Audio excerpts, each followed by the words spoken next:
Very good morning, నేను Santosh. Welcome to 30/60. ముందుగా headlines.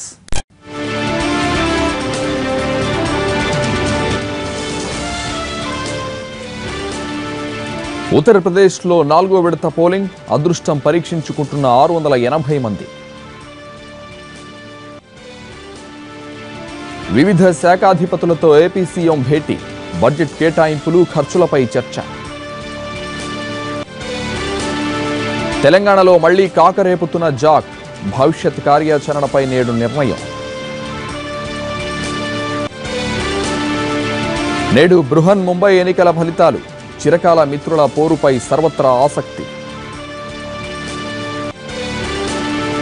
పాలపుంతలో మరగుజ్జు గ్రహ కూటమి, సౌర కుటుంబంలా ఉందంటున్న శాస్త్రవేత్తలు. పూణేలో సమరానికి సై అంటున్న భారత్, ఇవాల్టి నుంచి ఆస్ట్రేలియాతో తొలి టెస్ట్.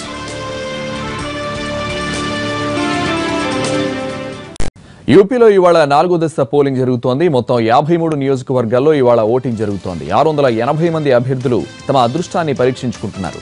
ఇందులో 61 మంది మహిళా అభ్యర్థులు ఉన్నారు. 1,84,00,000 మంది ఓటర్లు తమ ఓటు హక్కు వినియోగించుకోనున్నారు. ఉత్కర్ష మిశ్రా, స్వామి ప్రసాద్ మౌర్య, స్వతంత్ర అభ్యర్థి రఘురాజ్ ప్రతాప్ సింగ్, ఆరాధన మిశ్రా లాంటి ప్రముఖులు ఎన్నికల బరిలో ఉన్నారు. నార్త్ అలహాబాద్లో మొత్తం 26 మంది అభ్యర్థులు అత్యధికంగా పోటీ పడుతున్నారు. కుండా, ఖాగా నియోజకవర్గాల్లో 6 అభ్యర్థులు బరిలో ఉన్నారు. తమిళనాడు సీఎం కుర్చీ నుంచి పళనిస్వామిని దించే వరకు విశ్రమించేలా లేరు స్టాలిన్. అసెంబ్లీలో రగడ, మెరీనా బీచ్లో తన దీక్షను భగ్నం చేయడంపై భగ్గుమంటున్నారు డీఎంకే వర్కింగ్ ప్రెసిడెంట్. విపక్ష ఎమ్మెల్యేలను సస్పెండ్ చేసి నిర్వహించిన పళనిస్వామి బల పరీక్ష చెల్లదంటున్న స్టాలిన్ ఇవాళ రాష్ట్రపతిని కలిసి ఫిర్యాదు చేయనున్నారు. తమిళనాడులో అప్రజాస్వామిక ప్రభుత్వం గద్దెనెక్కిందని ఆరోపిస్తున్న డీఎంకే నేతలు విశ్వాస పరీక్ష విషయంలో జోక్యం చేసుకోవాలంటూ ప్రణబ్ ముఖర్జీకి విజ్ఞప్తి చేయనున్నారు. బృహన్ ముంబై మున్సిపల్ కార్పొరేషన్ ఎన్నికల ఫలితాలు ఇవాళ విడుదల కానున్నాయి. 13 పార్టీలు బరిలో ఉన్న పోరు మాత్రం చిరకాల మిత్రులైన బీజేపీ, శివసేనల మధ్య హోరాహోరీగా సాగింది. ఎగ్జిట్ పోల్స్ ఫలితాలు కూడా అదే చెబుతున్నాయి. ఈసారి జరిగిన బీఎంసీ ఎన్నికల ఫలితాలపై మహారాష్ట్రలో ఫడ్నవీస్ సర్కార్ భవిష్యత్ ఆధారపడి ఉండడంతో ఫలితాలపై సర్వత్రా ఉత్కంఠ నెలకొంది. అన్ని పార్టీలకు ప్రతిష్టాత్మకంగా మారిన ఈ ఎన్నికల ఫలితాలపై జోరుగా బెట్టింగ్స్ జరుగుతున్నాయి. 3,000 కోట్ల రూపాయల చేతులు మారే అవకాశం ఉందని తెలుస్తోంది. బుకీలు శివసేన గెలుపుపై ఎక్కువగా బెట్టింగ్స్ జరుపుతున్నట్టు సమాచారం. ఎగ్జిట్ పోల్స్ ఫలితాల ప్రకారం శివసేనకు 86 నుంచి 92 సీట్లు, బీజేపీకి 80 నుంచి 88 సీట్లు వచ్చే అవకాశాలున్నాయి.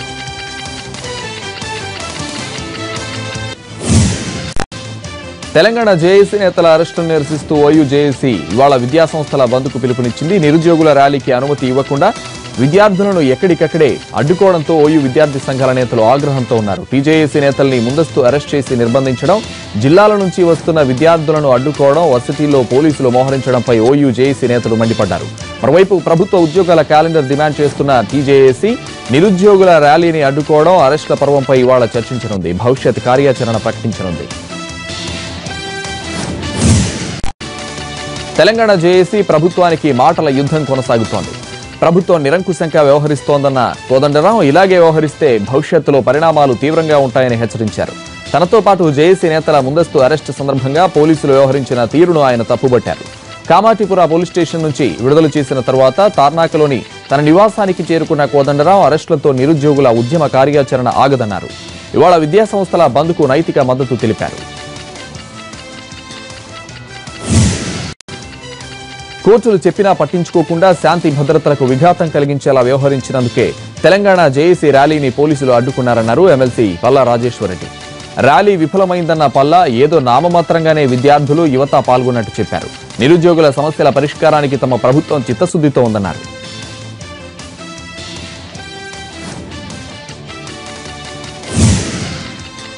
టీజేఏసీ చైర్మన్ కోదండరాంపై హోంమంత్రి నాయన నరసింహారెడ్డి ఆగ్రహం వెళ్లగక్కారు. కోదండరాం సహా కొందరు తెలంగాణ వాళ్లే ప్రభుత్వాన్ని అస్థిరపరిచేందుకు కుట్రలు చేస్తున్నారని ఆరోపించారు.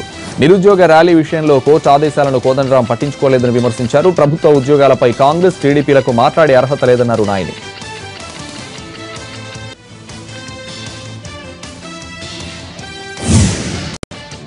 విద్యార్థుల పోరాట పటిమ ముందు రాష్ట్ర ప్రభుత్వం ఓడిపోయిందన్నారు తెలంగాణ ఉద్యమ వేదిక అధ్యక్షుడు చెరకు సుధాకర్. నిరుద్యోగుల ర్యాలీని వెళ్లనీయకుండా విద్యార్థులను పోలీసులు అడ్డుకోవడాన్ని తీవ్రంగా నిరసించారు ఆయన. ఫిబ్రవరి 22న తెలంగాణ చరిత్రలో బ్లాక్ డేగా మిగిలిపోయిందన్నారు. తెలంగాణ ఉద్యమంలో ముందున్న విద్యార్థులు, నిరుద్యోగులు రాష్ట్రం ఏర్పడితే ఉద్యోగాలు వస్తాయని ఆశతో ఎదురు చూశారన్నారు చెరకు సుధాకర్. అక్రమ అరెస్టులను నిరసించిన ఆయన నిరుద్యోగులకు అండగా భవిష్యత్తులో అంతా కలిసి పోరాడతామన్నారు.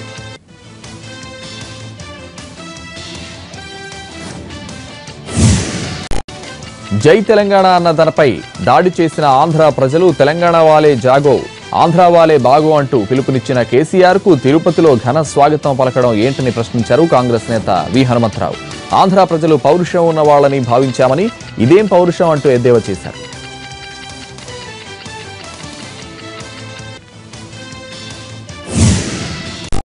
తిరుమలలో కేసీఆర్ కు మర్యాదలపై వస్తున్న విమర్శలను ఏపీ సర్కారు కొట్టిపారేసింది. ఒక రాష్ట్ర ముఖ్యమంత్రి ఎలాంటి గౌరవం ఇవ్వాలో అంతే ఇచ్చాము తప్ప ఎక్కడా ఓవర్ చేయలేదంటున్నారు మంత్రి బొజ్జల గోపాలకృష్ణారెడ్డి.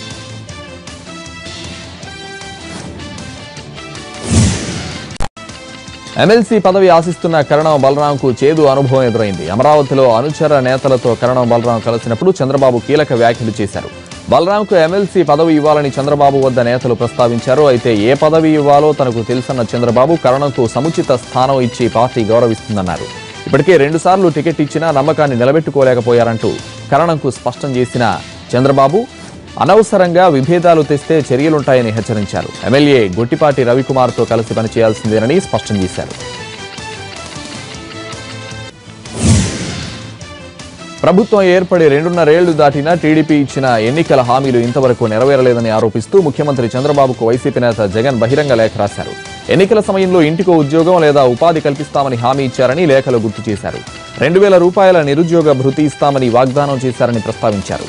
జాబు కావాలంటే బాబు రావాలని ఊరూరా ఊదరగొట్టారని ఎద్దేవా చేశారు. నిరుద్యోగులకు ఇచ్చిన మాటను పదే పదే గుర్తు చేస్తూనే ఉన్నామంటూ చంద్రబాబుకు లేఖలో రాశారు జగన్.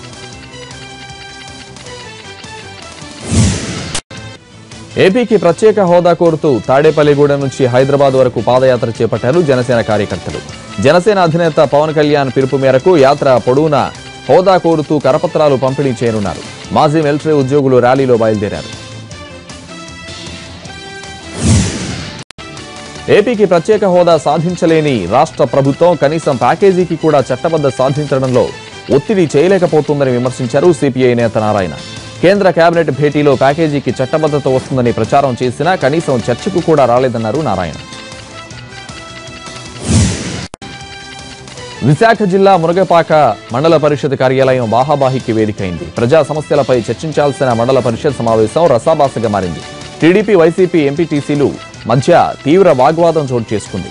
ముందు చేసుకున్న ఒప్పందం ప్రకారం 2.5 ఏళ్ల పదవీకాలం పూర్తి చేసుకున్న మంజు తన పదవికి తక్షణమే రాజీనామా చేయాలని వైసీపీ ఎంపీటీసీలు డిమాండ్ చేశారు. దానికి టీడీపీ ఎంపీటీసీలు అడ్డు తగిలారు. దీంతో వాగ్వాదం తీవ్రమైంది. సభ్యులు ఒకరినొకరు నెట్టుకోవడంతో అంతా గందరగోళంగా మారింది.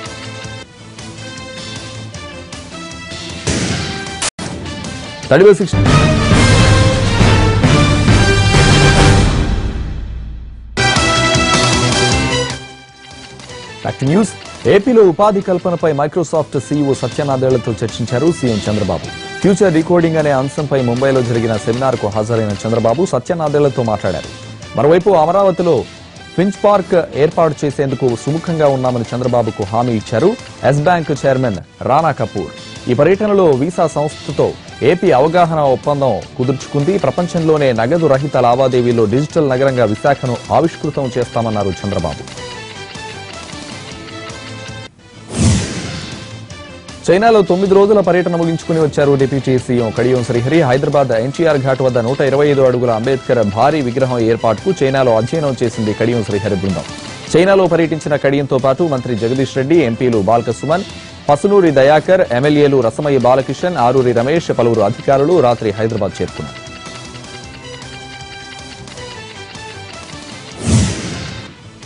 అమరావతిలో ప్రభుత్వ భవనాల డిజైన్ల ఖరారు ప్రక్రియ ఊపందుకుంది. లండన్ కు చెందిన నార్మన్ పోస్టర్ సంస్థ ఇప్పటికే పలు డిజైన్లు రూపొందించింది.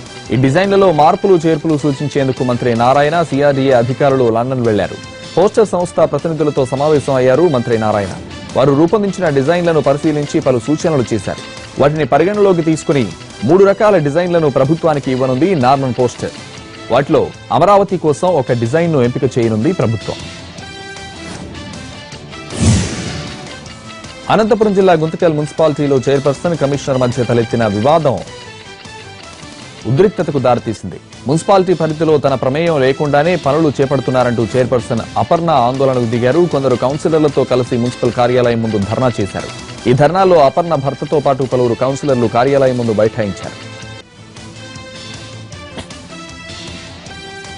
గుంతకల్ మున్సిపల్ చైర్పర్సన్ ధర్నా చేస్తున్న సమయంలోనే కమిషనర్ మున్సిపల్ ఆఫీస్కు వచ్చారు.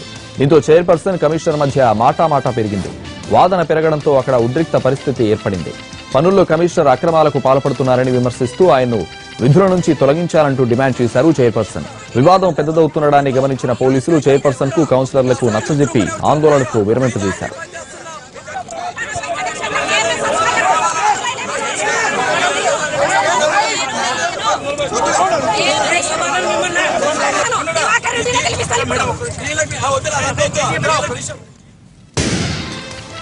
సిగ్నల్స్ ఉన్నా ఆగకుండా దూసుకుపోయింది మణుగూరు నుంచి సికింద్రాబాద్ వెళ్తున్న కాకతీయ సూపర్ ఫాస్ట్ ట్రైన్.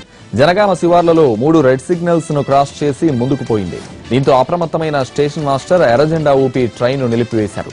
హుటాహుటిన హైదరాబాద్ కాజీపేట నుంచి జనగామ చేరుకున్న రైల్వే అధికారులు పొగమంచు కారణంగానే ఇలా జరిగిందని ప్రాథమిక నిర్ధారణకు వచ్చారు. ఇదంతా జరిగేసరికి 4 గంటల పాటు ట్రైన్ ను నిలిపివేయడంతో ప్రయాణికులు తీవ్ర ఇక్కట్లు పడ్డారు.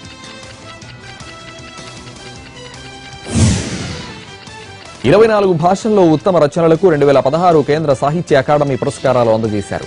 ఢిల్లీలో జరిగిన ఈ కార్యక్రమంలో తెలుగు భాష నుంచి ప్రముఖ కవి పాపినేని శివశంకర్ పురస్కారాన్ని అందుకున్నారు. ఆయన రాసిన రజనీగంధ 2016 సంవత్సరానికి సాహిత్య అకాడమీ పురస్కారాన్ని అందుకుంది.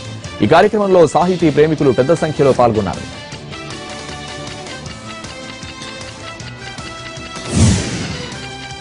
విశాఖపట్నంలో భారీ అగ్ని ప్రమాదం జరిగింది. జగదాంబ జంక్షన్ లోని సిటీ సెంటర్ కాంప్లెక్స్ లోని 2 వాచ్ షోరూంలు పూర్తిగా అగ్నికి ఆహుతయ్యాయి. సెంట్రల్ షాపింగ్ కాంప్లెక్స్ వెనుక ఉన్న గోడౌన్ లోని ఉన్న బల్బు పేలిపోవడంతో భారీగా మంటలు వ్యాపించాయి. దట్టమైన పొగతో పాటు పెద్ద ఎత్తున మంటలు చెలరేగడంతో ఏం జరిగిందో గమనించే అవకాశం లేకుండా పోయింది. ఈలోపే 2 షోరూంలలోకి మంటలు ఎగిసిపడ్డాయి. 2 వాచ్ షోరూంలు మంటల్లో కాలి బూడిదయ్యాయి. అందులో ఉన్న సామాగ్రి మొత్తం కాలిపోయింది. సుమారు 2 కోట్ల మేర ఆస్తి నష్టం జరిగినట్టు ప్రాథమిక అంచనా. హుటాహుటిన సంఘటనా స్థలానికి చేరుకున్న ఫైర్ ఇంజన్లు మంటలను అదుపులోకి తెచ్చాయి. జగదాంబ జంక్షన్ లో వాచ్ షోరూంలో అగ్నికి ఆహుతవుతుంటే అదే కాంప్లెక్స్ లో ఉన్న ఐసీఐసీఐ ఏటీఎం, పలు బట్టల దుకాణాలకు మంటలు వ్యాపిస్తాయని అంతా భయపడ్డారు. అయితే అగ్నిమాపక సిబ్బంది మంటలు వ్యాపించకుండా చర్యలు తీసుకోవడంతో పెను ప్రమాదం తప్పింది. బల్బ్స్ నుంచి మంటలు వచ్చిన క్షణాల్లోనే పొగ అలుముకోవడంతో బ్యాగులు, మొబైల్స్ తెచ్చుకునే అవకాశం కూడా లేకపోయిందని ఆవేదన వ్యక్తం చేశారు స్థానికులు. చిత్తూరు జిల్లా తంబలపల్లి సమీపంలోని మల్లయ్యకొండ అటవీ ప్రాంతంలో కార్చిచ్చు దావానంలా వ్యాపించింది. మొన్న సాయంత్రం అటవీ ప్రాంతంలో చెలరేగిన మంటలతో అడవి తగలబడుతుండటంతో స్థానికులు ఆందోళనకు గురవుతున్నారు.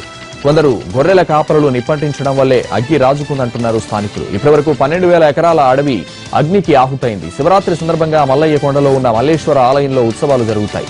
ఈ కార్చిచ్చు వల్ల ఆలయానికి వచ్చే భక్తులకు ప్రమాదం వాటిల్లుతుందని వెంటనే మంటలు ఆర్పేయాలని స్థానికులు కోరుతున్నారు. కర్నూలు జిల్లా Nandyal municipal vice chairman Gangishetti Vijay Kumar పై కేసు నమోదైంది. టీడీపీ వాట్సాప్ గ్రూప్ లో అతను పోస్ట్ చేసిన అశ్లీల వీడియోపై తోటి కౌన్సిలర్లు మండిపడుతున్నారు. మహిళా కౌన్సిలర్ క్రియేట్ చేసిన గ్రూప్ లో మున్సిపల్ చైర్మన్ తో పాటు పలువురు మహిళా నేతలున్నారు. అలాంటి వాట్సాప్ గ్రూప్ లో నగ్నంగా ఓ మహిళ నృత్యం చేస్తున్న వీడియోను షేర్ చేయడంతో కలకలం రేగింది. దీనిపై ఆగ్రహం వ్యక్తం చేస్తున్న కౌన్సిలర్లు పార్టీ అధిష్టానానికి పోలీసులకు ఫిర్యాదు చేశారు. దీంతో విచారణ చేపట్టారు పోలీసులు. అయితే తాను అశ్లీల వీడియో షేర్ చేయలేదని, తనను అప్రతిష్ట పాలు చేసేందుకే ఎవరో కుట్ర పన్నారని ఆరోపిస్తున్నారు గంగిశెట్టి విజయ్ కుమార్.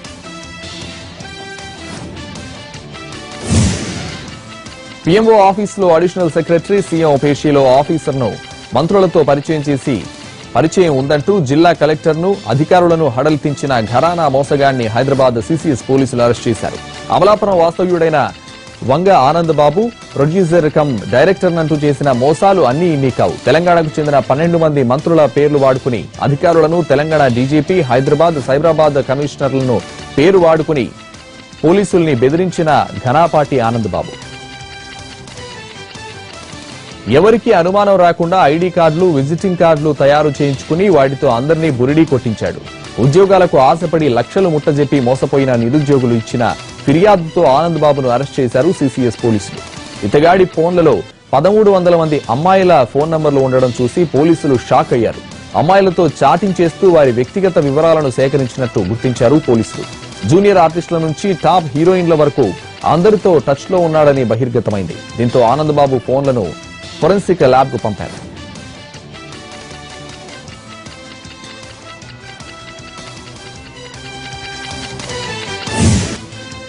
జయలలిత సమాధి సాక్షిగా అన్నాడీఎంకేలో శశికళ నాయకత్వంపై తిరుగుబాటు బావుట ఎగురవేసిన పన్నీర్ సెల్వం రేపటి నుంచి ప్రజల్లోకి వెళ్లనున్నారు. నాటకీయ పరిణామాల మధ్య పళనిస్వామి సీఎం కావడంతో ప్రజలనే న్యాయం కోరబోతున్నారు. అమ్మకు నమ్మిన బంటుగా ముద్రపడ్డ పన్నీర్ సెల్వం శశికళ చేసిన అన్యాయాన్ని ప్రజలకు వివరించనున్నారు. రేపు జయలలిత పుట్టినరోజు కావడంతో పర్యటన ప్రారంభించనున్నారు. ఎంజీఆర్, ఎన్టీఆర్ తరహాలోనే రాష్ట్ర వ్యాప్తంగా పర్యటించేందుకు ఓ ప్రచార రథాన్ని కూడా సిద్ధం చేస్తున్నారు. మహీంద్రా జీప్ను కొంత మార్పులు చేర్పులతో రెడీ చేయించుకున్నారు. వాహనాన్ని మొత్తం అమ్మ ఫోటోలతో నింపేశారు. ముఖ్యమంత్రి పళనిస్వామి బలపరీక్ష చెల్లదని ప్రకటించాలంటూ డీఎంకే దాఖలు చేసిన పిటిషన్పై విచారణను వచ్చే సోమవారానికి వాయిదా వేసింది మద్రాస్ హైకోర్టు. విపక్షాలను బలవంతంగా సభ నుంచి బయటకు పంపించి విశ్వాస పరీక్ష నిర్వహించారని, రాజ్యాంగ ప్రకారం ఇది చెల్లదని డీఎంకే తరపు న్యాయవాదులు వాదించారు. అయితే విశ్వాస పరీక్షను రహస్య ఓటింగ్ ద్వారా నిర్వహించడం సాధ్యం కాదని అన్నాడీఎంకే వాదించింది. ఇరుపక్షాల వాదనలు విన్న న్యాయస్థానం తదుపరి విచారణను ఈ నెల 27కు వాయిదా వేసింది. సభలో జరిగిన పరిణామాలకు సంబంధించి వీడియో దృశ్యాలను తమకు సమర్పించాలని ఆదేశించింది మద్రాస్ హైకోర్టు. పళనిస్వామి ప్రభుత్వ తీరుకు వ్యతిరేకంగా తమిళనాడు వ్యాప్తంగా ఒకరోజు నిరాహార దీక్ష చేసింది డీఎంకే. తిరుచిలో డీఎంకే వర్కింగ్ ప్రెసిడెంట్ స్టాలిన్ దీక్ష చేయగా జిల్లాల్లో నేతలు, కార్యకర్తలు నిరాహార దీక్షలు చేశారు. పళనిస్వామి బలపరీక్ష సందర్భంగా అసెంబ్లీలో చోటు చేసుకున్న పరిణామాలు, ఆ తర్వాత మెరీనా బీచ్ లో పోలీసుల తీరును నిరసిస్తూ నిరాహార దీక్షలు చేశారు డీఎంకే నేతలు.